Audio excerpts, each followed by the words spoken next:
Hello, everyone. Thank you for joining us for another fabulous episode of Connecting Greeks. I am Adi. I am coming to you live from Washington, D.C., the beautiful, sunny Washington, D.C.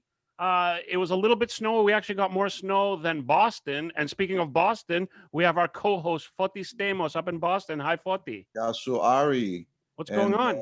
Well, you mentioned the snow in Boston wasn't that great, but unfortunately, I'm a little outside of Boston, and we got hammered with 20 inches of snow. Oh, God. That's horrible. But you know what? What can you do? That's Boston.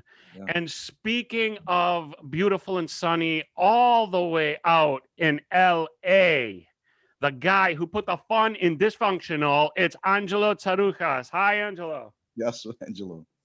Brothers, what's going on, brothers? How are you, man? Washington, Boston, LA, all cities that are not going to the Super Bowl. Well, we're Boston. I'm not used to that. Kind of. The legacy. Yeah, for the first time in what 20 years or something like that. Yeah. How you guys doing, man? I know there's a lot of snow east because here in LA it got cold. It was 80 yesterday, went down to 74. Oh my God. Is that why you're wearing like your short sleeve rugby shirt? Short sleeve. But you see in the background, I put Montreal, my hometown, in the background because I think people are gonna if they see me putting Hollywood and the palm trees and stuff. So I figured, but we'll keep it East Coast today. You got it. I love Montreal, man. It's beautiful. And speaking of beautiful, what do we have going on today? Well, today we have, again, on Connecting Greeks, we continue to provide you with the most interesting Greek people on the planet. Yes. Do that other fucking podcast. I don't see nobody else doing that. But today we have a very, very, she's a good friend of mine. Very talented. I met her a few years ago here in Los Angeles. She's a model and she's an actress. She's a singer and a filmmaker. This girl wears a lot of hats, and I find her very interesting to talk to, interesting to hang out with, and you'll see why. I really love her, and let's welcome on, guys, to Connecting Greeks, all the way from Athens, Greece. My friend, and soon to be all of our friends, Anna Rezan. Here she is. Yay. Yasu Anna. There she is. Yeah, I thought that would be funny, I like that. People cannies, Anna. How are you, honey? So good to see you guys. So grateful and happy to be on your show. Great. I love you, Ange, and I'm your fan. I'm your fan too. You know that. So, and thank you so much for giving me this opportunity because I can finally wear a t-shirt and not my pajamas, Yeah, no kidding. I'll be honest with you, Anna. I'm wearing my Psycho Bunny shirt, but I have pajamas on the bottom. Anna, let me tell you, it's funny you say that because, we're in the middle, we're still in a pandemic. We're almost a year later and still, in Greece, and I think we can all agree, Greeks for the most part had a hard time obeying rules or listening to people telling them what to do. I think it's a Greek thing. We can agree. But at the beginning of the pandemic, the Greeks were ahead of everybody in the world with this pandemic. True? Mm-hmm. Right? So now, do you think now, I want to ask you that because you're in Greece. We're going to get to you, but I want to ask you this. So right now in Greece, I know things are locked down again. Right? So at the same time, I'm thinking, because in California, it's the same thing. And I'll be on. I don't know about the boys, about you. I'm going nuts. Like the last couple of days, like I'm going to bed at 6 a.m. I'm going cuckoo, right? So how is it in Greece now? Because I was supposed to come to Greece last year. A lot of people want to go to Greece. As you know, we want Pamia Diakopes, Pamia Dulias. So right now, tell us, like how's things in Athens? Well, the thing is that, first of all, it's weird. I decided to stay here, spent a lot of time here while this whole thing is going on, because in any way we put our auditions on tape, and I had to do post-production on my film, so I didn't have to move around a lot. And the thing is that a lot of Greeks are furious because our lockdown is pretty much a dictatorship. Everybody's pretty upset because it's not the way it should be. Is not really helping anything. For example, a train is filled with passengers, but you and I cannot have a coffee, which we would have a normal distance from each other, and we wouldn't get any kind of virus. At the same time, it's very upsetting because it's worse. I mean, people are saying, I wasn't around, but people are saying that it's much worse than the dictatorship, because if you really think about it, we have to send a text message just to go buy a Grocery. orange from the kiosk. Anna, explain so everybody understands. We know this. So, am I right? If you go, I'm a pasto magazine. If you go to their store, grocery store, you have to text them, and they text you back. Mm-hmm. And if you go on the street and the cops pull you over, if you don't show them the text on your phone from the store, you get a prostimo, right? You get a fine. And if you really think about it, they try to put it in that way because, as we know, there's so much corruption going on, and they're using and abusing the situation in order to do their own shitty, sketchy bullshit, right? And this is obvious because, for example, why we can't go buy a cigar after 9 p.m., right? So there's a lot of uncanny and funny memes going on around, like, oh, this magical virus gets transmitted during the day, but it gets you can get it at night, but during the day, magically, you can survive it, and then magically you can get it if you have a coffee with a friend of yours, but magically when you're taking the train or when you're riding the bus, you're not going to get it. So people are infuriated, and because they're exhausted, because they're broke, and given the fact they're freaking prostimo, like the fine is like more than the average person's salary, It's not a funny thing, and that's why people are saying it's worse than it used to be as a dictatorship, right? Well, Anna, it's funny you say that because in Canada, in Montreal, there's a curfew 8:00 p.m. And if you're not essential or food after 8:00 p.m., $2,000 fine if they catch you. Los Angeles, they just opened, as you know, because you lived in LA, they just opened on Friday the patios, which they still, and the nail salons and the hair salons. So have you guys ever heard this expression, never let a disaster go wasted? Right? So catastrofe in efkeria. So they know, well, we got to do this. So I'm thinking, wait a second. So we can go to Costco, we can go to Target, we can to go have and Anna, the place over here, the Great Greek, where we've had lunch over here. Remember with Theo and all the guys we go. So these guys, our Greek restaurant, we try to support it, the Great Greek. I'll give a shout out over here on Ventura Boulevard. They have a patio. So I went there and the guy goes, and there's no scientific proof you can't sit on a patio. So anywhere you go in the world now, a lot of people, it's almost like, well, we'll allow you to do these things, but you can't go there. Like you said, so you can do all these other things because you need food, you need essentials. And I think the guys, I don't know about Boston and Washington, I think it's kind of in the same wheelhouse, right, guys? I'm not sure. Yeah, the restrictions and guidelines are still in place. Right, so the thing is, but I have to give credit because when it first began, I thought the last country in the world, not because of anything, I think as Greeks, even Greeks like us who are in the diaspora, we have that hereditary. That's a Greek thing. I think it's male or female. It's not male or female dominated. It's Greek. Yeah, where I realize we're obstinate.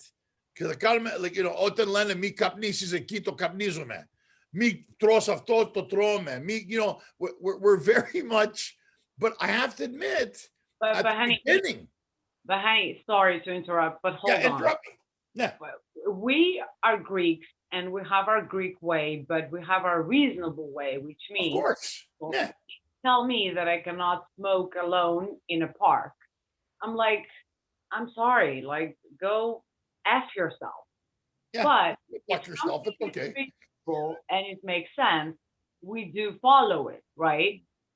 So we are the way we are, and I like the way we are. But yes. At the end of the day, when something makes sense, and at the beginning of this whole thing, when things made sense, when there was not so much contradiction and so much revelations about what really is going on, because they tried to do what they wanted to do to us, but what they managed was to achieve a global awakening. So now people are not taking them seriously because our government globally never took that thing seriously. They never took us seriously. Unfortunately, right now, 70% of the population globally is suffering from deadly shit, like severe depression, like cancer that's caused from anxiety, like all of these fun stuff, and this is not funny at all. You get to have people that they haven't seen their grandchildren for like a year, and they try to do that, and the government is trying to make money out of that. I'm like, go F yourself. And you know what? We are so far behind. All the other countries in Europe, they're having a massive revolution right now. And we Greeks were like scratching our balls on our couches. And it's a bad time to be a Greek. I'm embarrassed for me and for us a little bit. But you made a good point, Anna, and that's why I love you, and that's why I love Greece.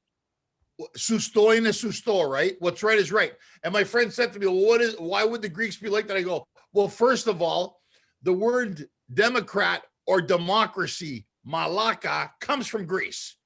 So I said, if anybody has a right, and I like what Anna just said, we are Greeks, but we're also realistic and sensible people. And that's what I like about Greece. If something's wrong, they're going to tell you it's wrong. They don't just go like, I hate to say it, even here, Anna, in the States or Canada, we're passive. Well, the government said that. No, in Greece, if they don't agree with something, they don't agree with it. And I'll give you an example now of what's happening here in Hollywood, because as you know, SAG, Screen Actors Guild, we're members of SAG, and we used to have the health plan with SAG. So now SAG turns around because of the pandemic, because nobody's working. They're supposed to have investments and dues. Now they're telling us, well, the health plan's going to change. We don't have money. And I'm like, wait a second, what'd you guys do with the money? Right? And the thing is, nobody's questioning it. So that we have SAG that gives you pension, and like any union, you pay into it and you get back. And now they're saying to us, well, we got to cut. So the minute the money stops coming in, we have a problem. So right away, I'm thinking, okay, where's the accountability of this? So it's the same thing when you look at a country or a city or a nation. We have Mussolini here, Gavin Newsom. I call him Mussolini because it's become a fascist state, o Malakas, o governor of California. And my friend was laughing at me, Anna.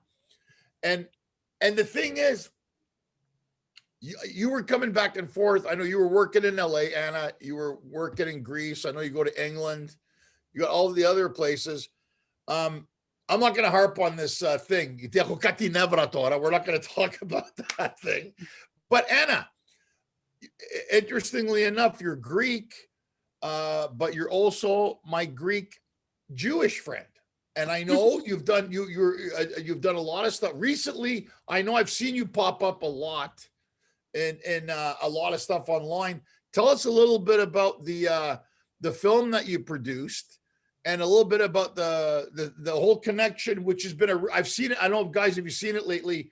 The Greeks with the Holocaust and the survivors. There's been a lot of talk about it. The last couple of weeks, I got to admit, there's been a lot, and people really don't realize the strong connection Greeks and Jews have, and what there's a big one there. So tell us a bit about it. I know, like, what's been going on. I've seen you a lot lately on Zooms and stuff. Like, so people who may not understand this, what's going on? Okay, so basically, well, first of all, what you said is so true. Jews have lived in Greece for more than 2,000 years. Right. It's the oldest community in Europe. Salonika was, the Thessaloniki, the good food stuff, right? It was the party place, but it was also called the Mother of Israel because it was home to the largest Sephardic community in the world, right? That's right. And I happen to be, although I would have loved to be a proud Greek Canadian Jew, but I happen to be a Greek American Jew. And you know that about Canada because I love Canada, and I think I know it's better than those Americans like Adi and Forti, but anyway. Well, me, I used that Canadians and Australians are like the nicest people on the planet, right? So, so yes, I've been working on this for like 4 or 5 years. I wanted to make a feature documentary about the Jews of Greece, about the Axis occupation, about the great resistance of the Christian clergy. I wanted to direct that since I was 15. And I thought it was insane. It was a crazy idea. I thought it was impossible. And then, as you know, in LA, when I was filming the open house, I met with 2 Academy Award winners, Mitchell Block and Kim Magnuson. Actually, Kim is a multi-Academy Award winner. Right. And as you can imagine, those as we say in Hollywood, right, the legit people who are really doing it, they're actually really, really nice. So they jumped in and they supported me in this debut for me as a first-time filmmaker in such a crazy, difficult task. And I gotta say, it took a lot, but now we're running for the Oscars for 2021. So we're up for for the best feature documentary Academy Award. That's great. Bravo. Yeah, guys, send your prayers because we need them right now. Well, Adi's gonna put all those links after, Anna, so people can watch this and support. We want to support this. Yeah. Let me cut you off for a second, Anna. I'm going to add to what you're saying right now. What people, guys, what a lot of people don't realize, even during the Nazi occupation of Greece, because don't forget, the Greeks didn't surrender to the Nazis. They occupied. The only countries that never surrendered in Europe was England and Greece. And there's another great documentary called The 11th Day about the occupation of the stormtroopers in Crete, where the women and children were killing them, the Nazis, and Hitler went nuts. And like Anna said, adding to what Anna's saying right now, a lot of people didn't realize, I've had to tell people, by the way, when the Vichy, Franco, and Mussolini governments, Spain, France, and Italy were pointing out where the Jews were, the Greeks were hiding them in the Horafia. The clergy in Greece, the Archbishop of Greece said anybody of Jewish descent living anywhere they lived, am I right, Anna? They're going to give them baptismal papers so the Nazis wouldn't know who the Jews were. Same in Zakynthos, right? And I'll let you go. But the thing is, we have because the way the Greeks looked at Jews in Greece, if I'm right, Anna, they didn't care if you were Jewish. Like she said, if you were in Greece, they considered you Greek. That's the uniqueness about being Greek, is that even though you're in Greece, doesn't matter if you're Mavro, Yanis Atanakambo, you're a Jew, you're Greek to them. And that's the thing the Greeks have. We have that philotimo where we say, no, these are Greeks, and we're not going to give them up. I'm not saying there's some ati me, but they're wrong. And that's why when I met Anna, and I know you did the films, and you've been working on these projects along the side of your acting, and because you wear a lot of capella, Anna. You're actor, writer, singer, model. You know, she's easy to look at. I mean, as a compliment. I don't want to sound sexist here. I certainly do not look like a model right now. No, what do you mean, Saruka? She's. I mean, you know, as an individual, you're brilliant. Let me put it this: is this okay to say, guys? She's brilliant and easy to look at the same time. Is that a nice compliment? Absolutely. Or am I offending anybody out there? Because I don't know anymore. Anna, and I say something. Oh, you sound like a misogynist. If You have to say about Ari, I'd be offended. You have to say it's simple on the ocular nerves. That's the proper way to say it. Actually, you know what? I like that, Ari. Simple on the ocular nerves. But Anna, am I right? I mean, and the world, you know what the problem is? The world needs to know these stories. Am I right, Anna? Tilas. Yes, I think it's been it's insane. It's exactly what you said. When the Germans attacked us, right? They were fighting with rockets and bomb bursts, and we were fighting them back with Fedonas, right? You know what a Fedona is, right? Yeah, slingshot. Yeah, exactly. So it's so fucking important. I'm sorry about that. Are we gonna get? Feel free. You can say fuck. We don't care. It's our podcast. But and whoever doesn't like it, fuck them. You don't have to listen to it. Because, you know, this is outrageous. I mean, Churchill said, right? Churchill said that if it wasn't for the Greeks and their courage, the outcome of the war would be undetermined. It's true. Right? It's very true. That it comes the famous phrase that we used to say that Greeks fight like heroes. Now we shall say that heroes fight like Greeks. And for fuck's sake, can you believe that this whole thing is globally unknown? Nobody knows we were a part of the Allies, and exactly what you said, because we screwed Hitler in Crete. Our people in Crete, big time.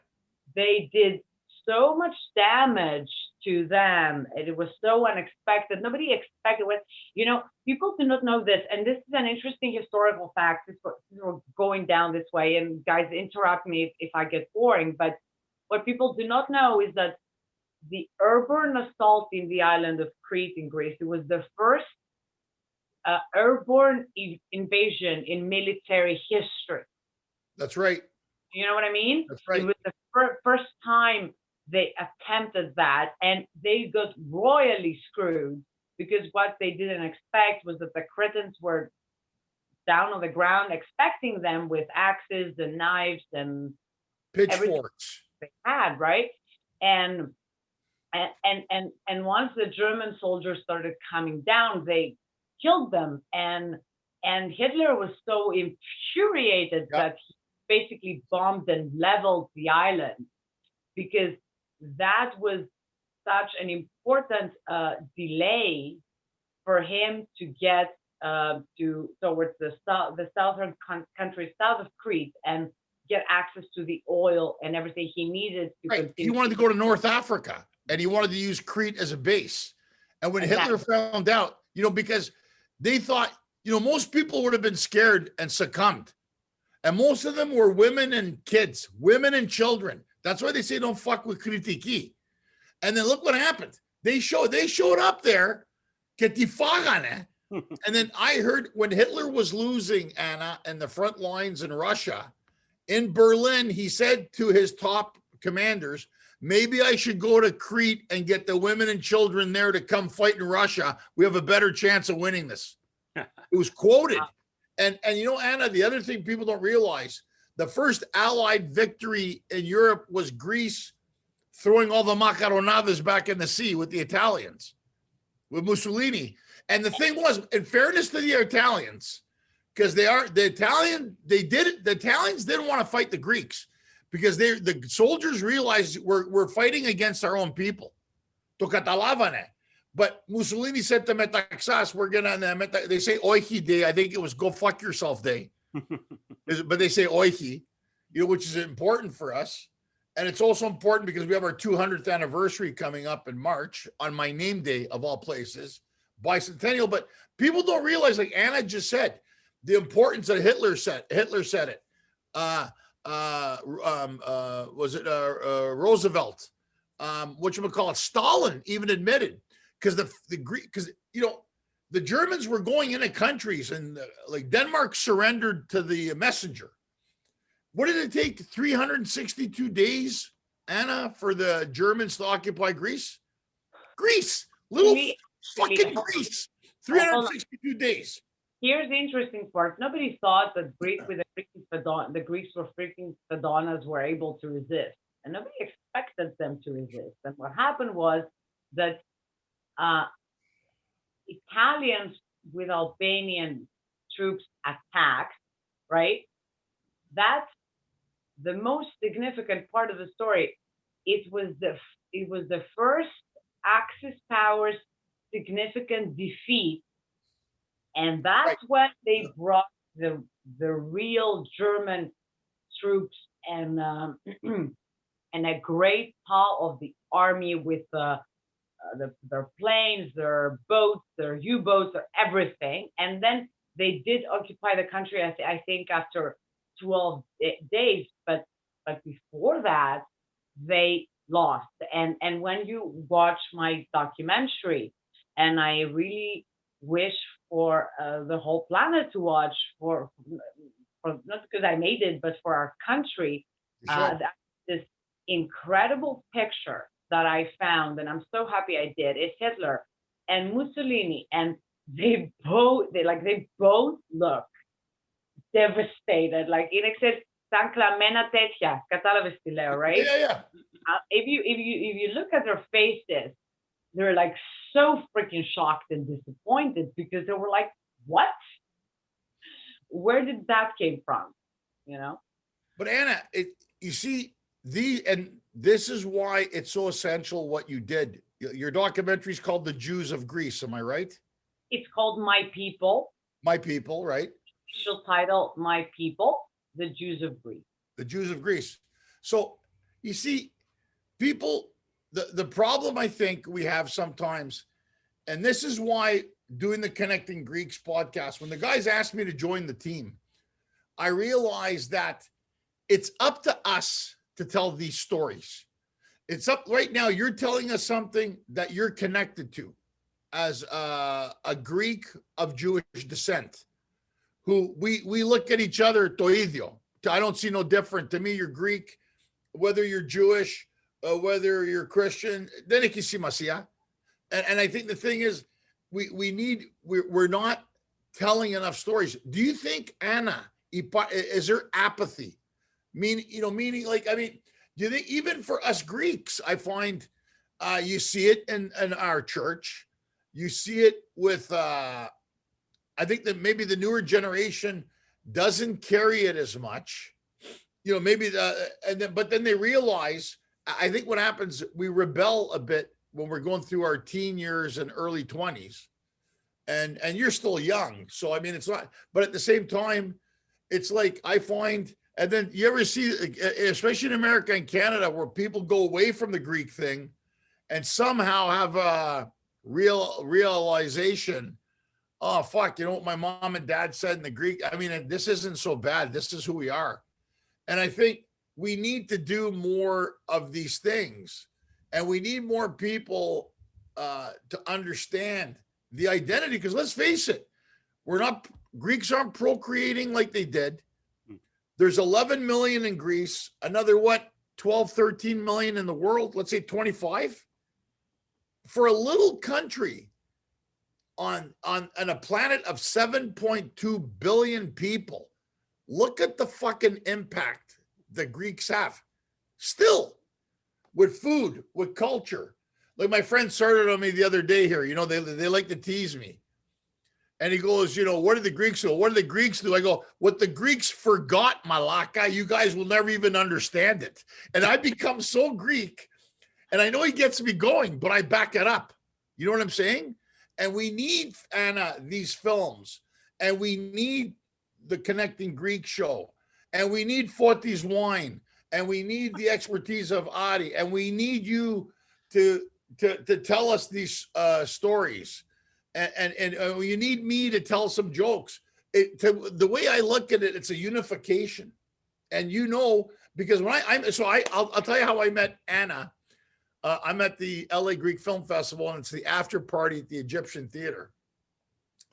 And this woman comes up and she goes, "Hi, I saw your stuff. You're funny." And I look at her, and I liked her right away. I liked her attitude. I go, "And your name?" She goes, "Anna." I go, "Angelo." She goes, "Look, we're both A's." And then I don't know, we just became friends. It's funny how some people, but Anna, you have that type of personality. And now, Hollywood, it's tough now in Hollywood because there's nothing going on here. We can't film. There's a lot of talk. My biggest argument with Hollywood, and I've been vocal about this, Jim Giannopoulos is the chairman of Paramount. Carrie Antholis is the president of HBO Films. Ted Sarandos is the chairman of fucking Netflix, the Disney park. I don't think they make enough Greek stories in Hollywood. Now, I just heard, and Anna, this is right up your wheelhouse, and we'll talk about this because I know the executive producer of it, and I can find out they're doing Alexander the Great, the series, the same guys that did Vikings, and they're shooting it in Greece, by the way. So they're doing Megas Alexandros, and he's another. It's Chris Phillip was executive producer, super guy, good friend of mine. I'm going to try to bring him on the show to talk about Megas Alexandros, and I think it's vital. Tell us Greece is opening up the film market. They're doing more work in Greece, are they not?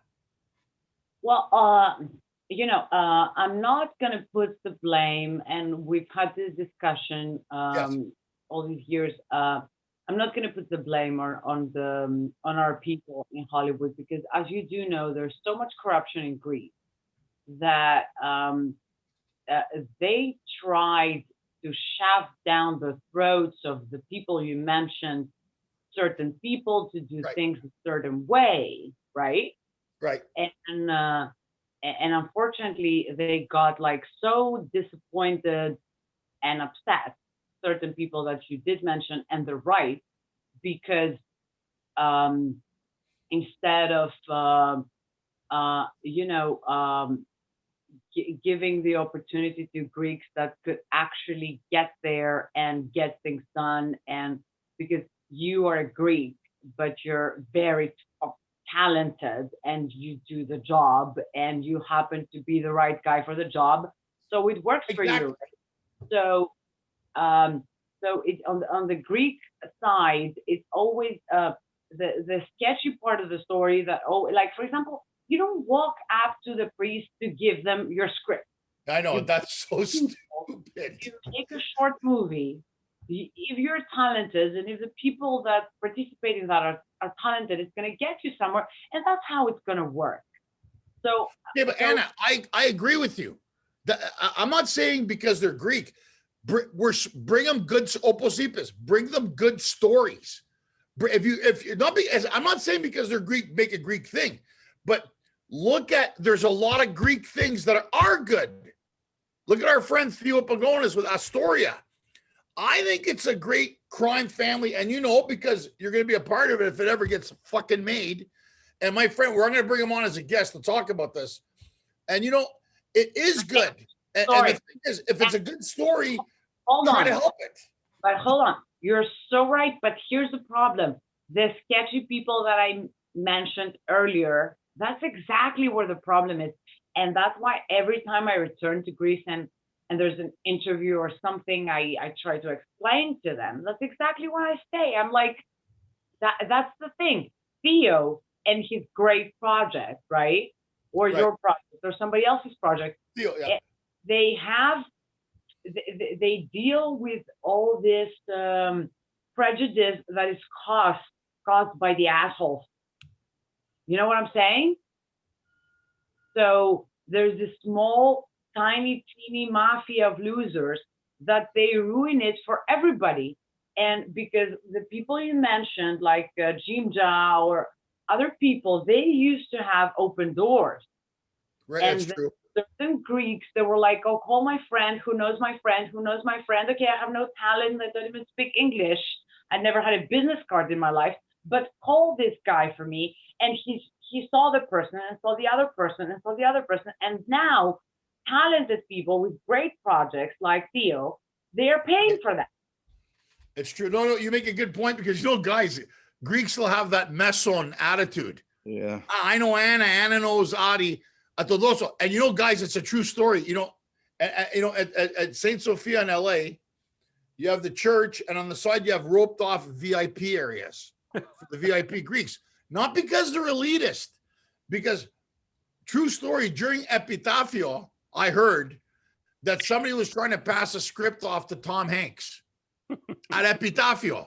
And Hanks said, please, it's not the moment. No, Mr. Hanks, this is like Rostia in church. And I know Father John, because I'm friends, they try to pass scripts off to him. And he goes, look, I can't do nothing. Like, I can't accept, like Anna said, unsolicited script.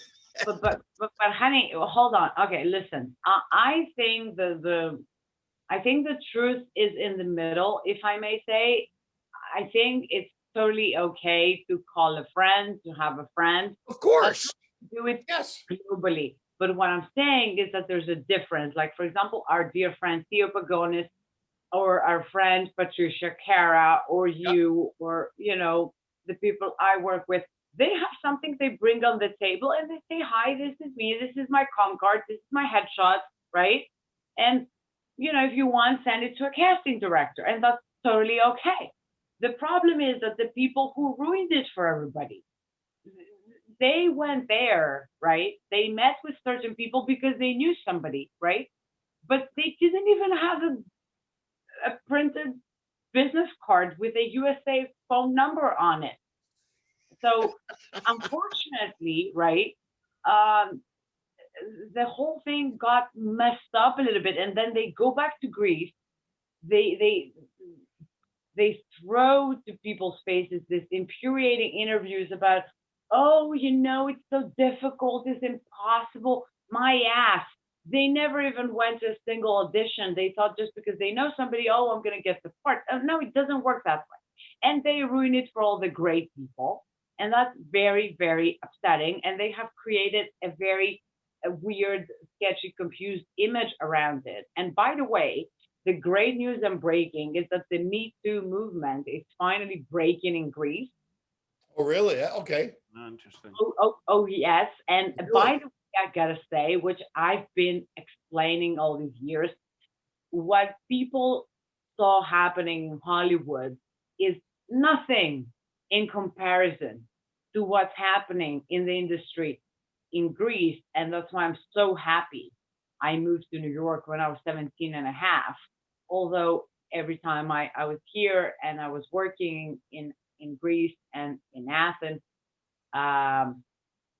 you know, it never got any better because they're far worse than they are.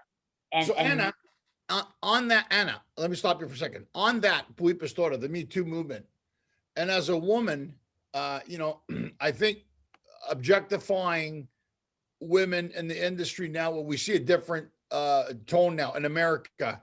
We see a more visible minority, Black African presence, Asian, women, female directors, which we all support on the show. We support it 100% because the things are changing. I know some people are like, this is bullshit. I know what's going on. I go, no, this is what happens. For a long time, the things are changing. And it's interesting enough that you tell me this, because I think sometimes there's a fine line between right? Because you're an attractive woman who's trying to get in the business. And I know guys make passes at you, or even women for that matter. The thing is, do you find, because I find as Greeks, see, here's let me establish this. I think Greeks, when it comes to sex in Greece, have a different attitude about it than we do here in North America. because don't forget, our parents left in the 40s, 50s, and 60s, metapalya. So, they still have that whole virgin, pure, what is everybody going to say in the kinotita, right? We grew up with that here. Well, where I go to Greece and I see my cousins, and I mean, remember, who was it? Papandreou, the prime minister, had Mimi, the flight attendant, as his mistress, and his wife Margaret knew about it. So I think with those cultures, Greek, Italian, Lebanese. Now I'm just saying, culturally speaking, everybody married has a side dish, male and female. I find in Greece, but I think, is it fair to say that it took longer for the Me Too movement to come to Greece, Anna? Because I think the Greeks look at that differently than we do here in North America. Not saying it's right or wrong. I'm just saying, I think they look at that a little more different, like defining what is harassment. I mean, if to me, no is no, teliose. But it's like, tilas. But hold on. I appreciate two great qualities in Americans, because it's not about race, it's about cultures, right? There's cultural differences, right? So what I love about Americans is integrity. So, and patriotism. In Greece, we have no idea what patriotism is, right? We have no idea, like what you said, that what we can do, instead of complaining all the time, we're the only nation that we keep voting for the same losers, that if we saw them on the sidewalk of the street, we wouldn't even throw like 20 cents to them, and we vote for them years after years after years. Like, we kicked out our quite nice king to turn a bunch of freaking jorgates, right, village peasants, into governors, and this is very upsetting. Now, at the same time, about what you said, culturally, I much prefer an American that is going to get divorced and that's going to be respected, right, by his family and by his own wife and by his peers, like, right. While in Greece, as you do know, that certain type of people that you mentioned, the guy and the mistress, who in many cases happens to be the love of somebody's life and a very nice person, and the wife puts on a show that she's going to stay married to the dude, knowing about the situation to protect the kids, but all she cares for is to be the one that gets his pension after he dies, right? Money. And all those ladies that, and to me, it's an embarrassment as a woman. All these women, and in America, there's a very famous, she's not an artist, and I'm not going to say who she is, but for me, the greatest prostitute that ever existed is a certain American lady that decided to stay in a marriage, and I don't want us to say who she is. We know who she is. But she decided to stay in that marriage, not because she loved the guy and because she wanted to protect her family. She wanted to use and abuse the guy's position to get ahead in her career. So to me, that is the mistress. That's prostitution. You know what I mean? Right. No, I hear what you're saying. Like, I mean, because Anna, think about it. Even like, look, entertainment business is, whether it's financial, is one of the toughest business to get into. Whenever, guys, whenever anybody asks me about entertainment, I go, don't do it, because it demoralizes. Like, I've been home for a year now, Anna, haven't done a show. And I'm like, I don't know if I'm coming back. And I'm being honest. I don't know if I'm coming back. Are they going to respond to me the same way? Am I relevant still? There's so many questions that go through our minds. Now, that's a pandemic that's frozen everybody. So I think we all feel the same way. And like you said, it's an attitude. But the thing is, I don't know who coined the phrase, there's strength in numbers, but there is. And I think the Greeks, because when you think of the Greeks, you think of the classics. Everything we know pretty much, drama, classics, mathematics, philosophy, Olympics. How is it a country that created all this in the world? And like you said, they're demoralized. And of course, the economy, Greece had to go through the bad economy change. And then now we have the pandemic. So I don't blame the Greeks because they have that ethos right now. Like, why are we going through all this kind of crap? And I just, even doing comedy, I just started going to Greece. In the last couple of years. I'd done the documentary 5 years ago. We went to Kakoyani's foundation, and then we did a documentary and a show in Greece, which I think was still a bit ahead of its time.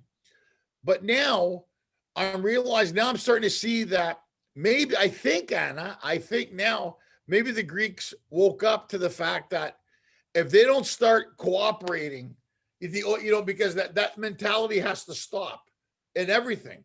And I'm noticing now, because they're bringing the series to Greece, and I'm starting to see some things are starting to happen, which I hope it does, because if it doesn't, they're gonna rely on the past. But as you know, it doesn't matter what you did in the past. Right? Where are we gonna go? But honey, just to be fair and square, unfortunately, there is a cultural problem, because everything we did discuss about this mentality and the other problematic mentality, unfortunately, it comes from the fact that we're so far behind when it comes to, and I'm not kidding, I'm being very serious, healing trauma. We're so far behind in therapy. We're so right. Greeks, unfortunately, they're carrying from the one generation to the other significant trauma that unless they get rid of, they are never going to be really liberated, right? So all these problematic behaviors that they ruin it for us and for the country, it has to do with that. It has to do with the unresolved issues. Don't forget, in Greece, there was no sexual revolution, right? Right. At the time, Greeks used to say that, oh, I don't need a therapist. In Greece, we have our friends. Unfortunately, this is bullshit. A friend cannot do what a therapist can do. And if you don't take care of your mental and emotional and energy health, you're never going to be in a good place to be able to create, to be able to manifest, to be able to one another, right? Because when you're not happy, unfortunately, we are great at dancing and music and all that, but we've been depressed for many, many, many years. We have unfortunately a very heavy history of slavery and occupation and attacks and war, that this create a certain of misery and the vibe of bingo. joy. You just hit it. Bravo. But I applaud you for that, Anna. You're 100% right. I think it's an insecurity instilled by the history. It's not psychological, right? I've said this before and people disagreed, and I said, no, it's not putting it down, but everything you just said, you're 100% accurate, where that it creates a mentality that you can't understand. And and I call it a choreo mentality. I still see it with my cousins and friends here sometimes. I'll be here adding to what you're saying. I'll be here and they go, well, what? I still have relatives who ask me, when are you getting a job? That I'm an actor, comedian, and they don't get it. You know what I mean, guys? They don't. If you tell them, go get a job. I go, I have a job. And they go, why are you going? It's crazy. It's fucking crazy. very funny story when Jennifer Aniston was on Friends, right? And she would go back to her relatives and cousins in Crete, right? And Friends, Yeah. who I believe is a gift to humanity. I think I survived depression watching Friends, and I highly recommend to every slightly depressed person on the planet right now.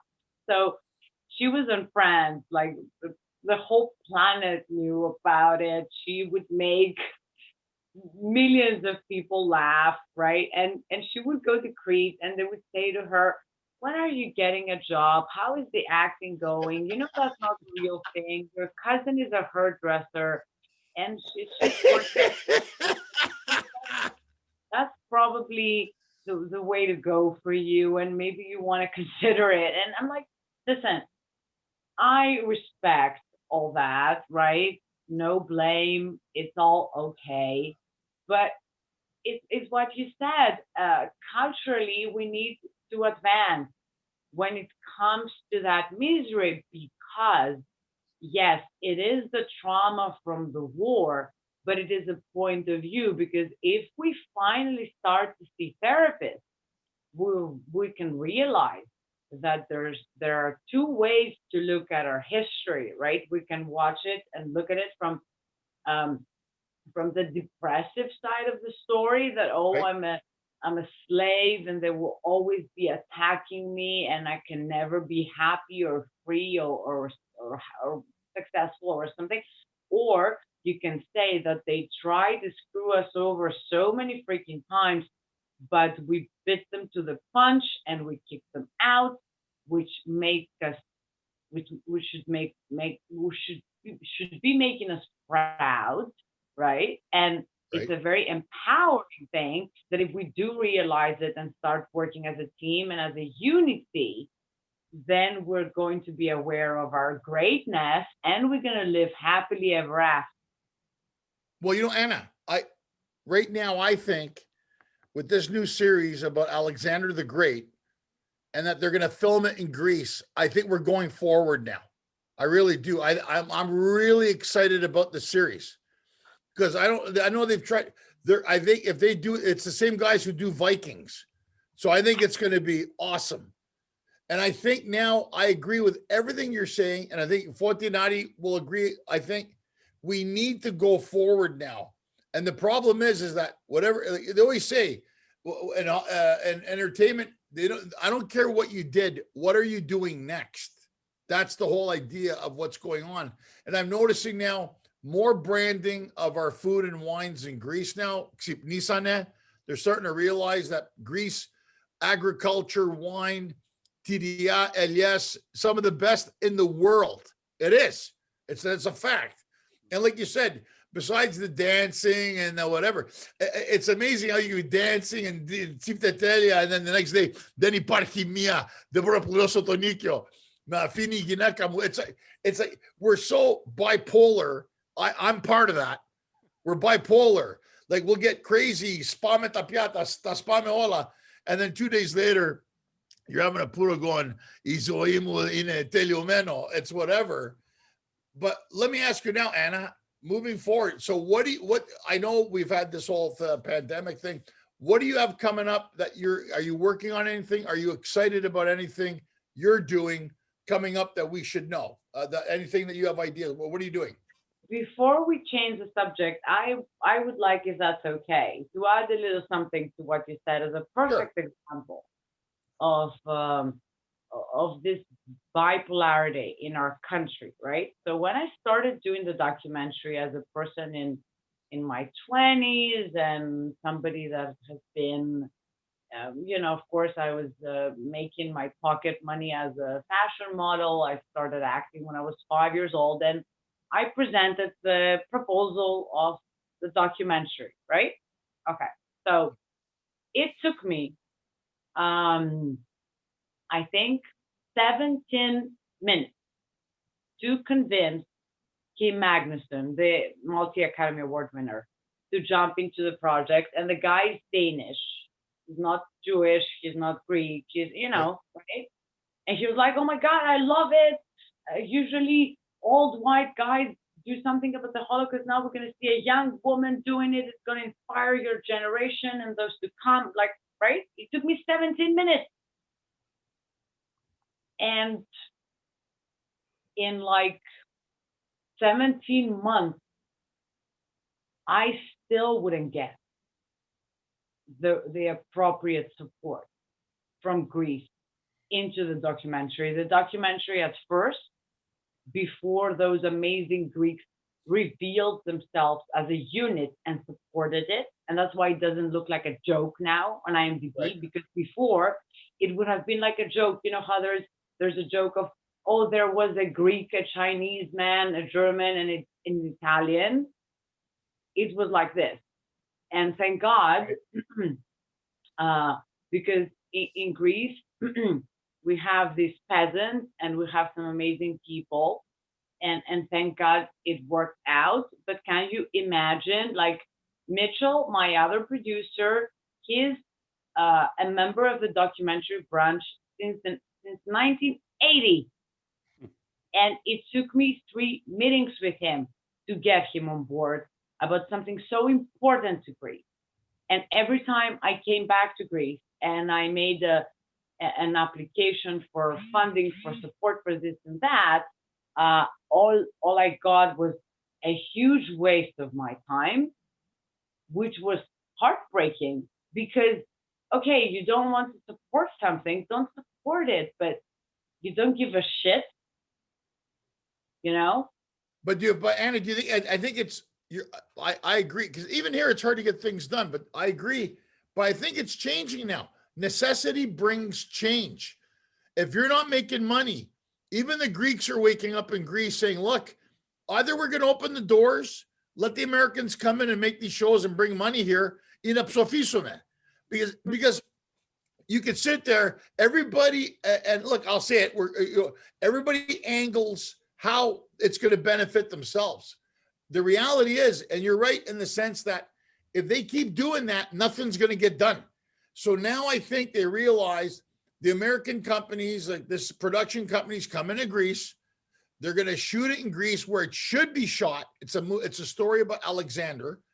And I think at the same time, they're going to have to realize, in order to get things moving, everybody, catering, acting, locations, whatever, they need to start opening this thing up. And you're right, we can't just rely on food and music, which is beautiful, by the way, and we love it.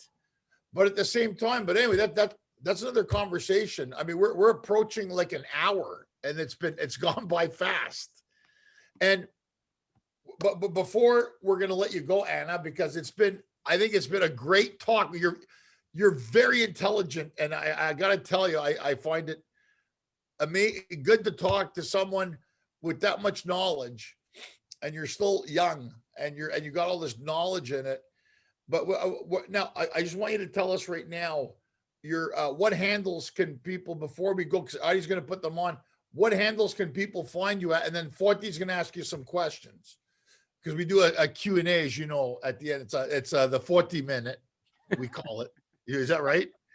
We're going to call it the 40 minute. But if people want to see your stuff, Anna, tell us, where can they find you, so people know where to find you on your handles, social media? Well, I'd love people who wanted to find me. You can find me on Instagram. I'm Anna Rezan Happy. You can find me on my Facebook page. You can find me on my official channel on YouTube, where I try to, to make more and more happy songs. So Angelo doesn't make fun of all the Greek songs at his comedy shows, making fun of the depressing lyrics. And I'm, and I'm working on a comedy right now. So Angelo, get ready. I'll be like your uncle or something on it, or your dad. I can play your dad.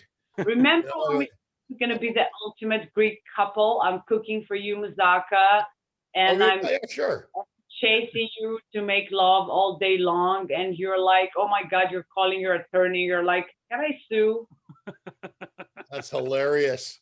Look, if you want me to play your love interest, Anna, I'm in. No problem. Perfect. No, You know, honey, and you know, Anna, I tell the guys, even the time we did the show in Athens, we had one night in Athens. We went to Gazi district, which is really cool. And, And what's the name of the souvlaki place we went to? pissed him off because I wouldn't let him have as many souvlaki as he wanted to. And he was like, You "You're did. my daughter. Can you stop?" Anna, what was the name of the place we went to with Hadzi Pavlo and everybody? What was the name of that place in Gazi? Oh God, It was so good. They're like pita. Scandavlos. Condom. Oh my God, guys, it was so great. It was, and really, I had one night in Athens. I got in that day from Patra. One night, I had to fly to England the next day, and we did the show. We had the Vembo Theater, it was sold out, and then we went Pigamesto Gazi, and we had souvlaki, puro in the restaurant. Light it up. Who cares? It's not that it was sold out. There was a line around the block. Remember, Yeah, I was that was asking great. you. Yeah. I told you my friends are You'll have her waiting backstage to with us. do something. I had to come and get her. And As a but perfect again, Anna, as a perfect groupie that I am, I took you into my car and we left together. we love together. But it's funny because my cousins were calling me for tickets. Then he I go, well, why can't you get us tickets? It's sold out. And they couldn't comprehend it. They're going, what do you mean it's sold out? Well, the show's sold out. There's no tickets. Well, Kanekati, what am I going to do? So I had one cousin, Anna, true story, said to Hadzi Pavlo, I'm Angelo's cousin. He goes, okay, but there's no tickets. I have pictures of us when we were kids. You brought proof. Here's a picture of me and Angelo on the Gaidaro in the Choreo. Let me in the show. And I started laughing. And I was like, what does that mean? I got pictures of him on the Gaidaro. Let me in the show. And I kept telling my cousins, because they're going, there'll be a lot of tickets. And they go, wow. And then they went after and told everybody, oh, the show was sold out. And then, of course, Anna came back. But anyways, it's been great having you on the show, Anna. You're a dear friend. I wish you continued success with everything you're doing. I'm going to hand it over now to Forti and Adi. We see, we work together, all of us. I love these guys, and we all work together, and that's what makes it such a great show. So, Mr. Cousin of John Stamos, Forti Stamos, But no, Anna, this has been great. It's been a delight to listen to you. Obviously, an hour is not enough to have you, so we're definitely going to bring you back, as Angela said, because we can go on forever. I mean, there's a lot of common thoughts and outlooks and perspectives, and it's great to actually listen to someone like yourself that brings things to light for this platform, for all of our audience who are going to listen to this. So thank you very much for being a part of it, for sure. And then we get into the fun questions, as we do with every guest towards the end. Kind of quirky, but I think it's a little way to get to know Anna a little personal. So the first question for you, Anna, is your favorite and least favorite Greek food. Oh God. So my favorite. Yummy. Pasticcio. Cold pasta. Like pasticcio? Don't like it. Really? Interesting. That's Okay. interesting. Yeah. Okay. That's a first. That's a That's first. the first. Note that down, Ari, because we've got some interesting responses. Yeah. Excellent. And then next question. Can you tell us a couple maybe of your parents' favorite sayings to you as a child? Okay. I guess a good one and a naughty one.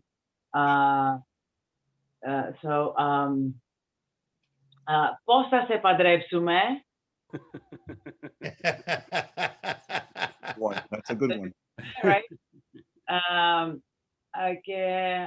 Ναι, αλλά πρέπει να βρεις και μια αληθινή δουλειά.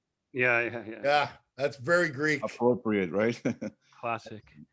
And then the last question for Yana, as our Greek culture permits, I think we're very superstitious people at the same token, as smart as we are. Do you live by any superstitions to this day? Well, I used to. Okay. so many of them. But now I guess, If you could pick one. yeah, you see, when you've done so much therapy, you're left out. I feel so left out. Uh, so I think.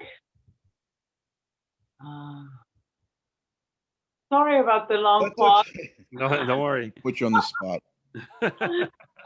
You know my mom, Anna. You know my mom would do, Anna. She did. If you put one shoe at one padoffla and the other padoffla, it was bad luck. And my sister did it. Mito kanis afto. Like, you know, you ever heard of that one? One padoffla in the padoffla. No, that's like a mitilineco thing or something. They're all weirdos. They got all kinds of weird superstitions. And so I would say,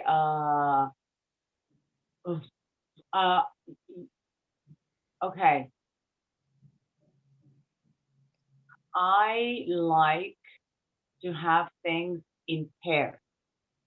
Okay. Okay. I think it's good luck to have things in pairs. 2, 4, 6, even. Not Yeah. odd. Exactly. Yeah. I got that same arostia where everything's in duplicates. Yeah, I think we're a little bit OCD. It's called OCD. Yeah. But, yeah. Guys like us, right? They like us. They're gonna have me on the show again. At least that's what they say. Excellent. So true. Well, thank you very much, Anna. Again, it's been a pleasure. What happened to the rest 37 questions? Oh, we had it down to 3. We're down to 3 questions. We don't do more than that now. Wait, do we need one more to make it even? Yeah, make it one more, make it even, 40. That's fair, because Anna likes in doubles.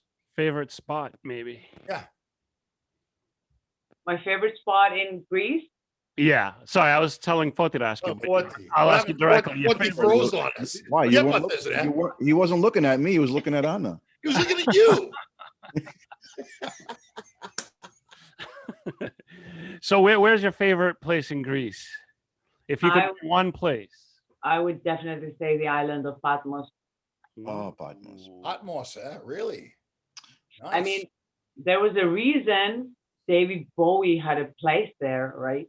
Wow. Oh, Yeah. Good point. Yeah. Point. Cool. Love David Bowie. So Guys, thank you so much for having me. It's amazing. Love the 3 of you, and I love the show, and what you've been doing is amazing. well, like Foti said, I personally, because I was making your little promo, so I'm watching your video clips and your pictures. I have a lot of questions about a lot of the work you've done, like your experience, your upbringing. So I think we should have a second and maybe get We're into gonna have some of the in the future. We're gonna have Anna Rezan part 2. yeah, so we could get into a little more of the fun side of you as a person and as an entertainer. So definitely please join us again. But we want to thank you so much for being with us today.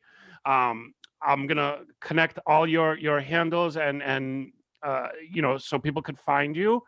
And I just want to say thank you, Anna. I want to say thank you, Foti and Angelo. As always, a pleasure. You know the best people. Anna's a good example of that. And Anna, thank you once again. And again, you definitely have to come back so we could get into more of the fun stuff. And the stories about Crete made me feel so good. My mom is from Crete, and she definitely could kill like 20 men, no problem whatsoever. So listening to these stories like really touched home, and I can't wait for everything that you're doing to be more in the public eye, and hopefully we could push it a little bit, and we definitely will see more of you. And thank you again. So thanks everybody for watching. What? Bye, Anna. Feel like ya. Bye-bye. Good night. Thank you, everybody. Thank you, Anna, Foti, Angelo. Thanks, everybody out there watching. The podcast and the video will be out. We will have all of Anna's links, and we'll see you next time. Thank you so much. Bye-bye. Thank you. That's Bye-bye. it. Bye-bye.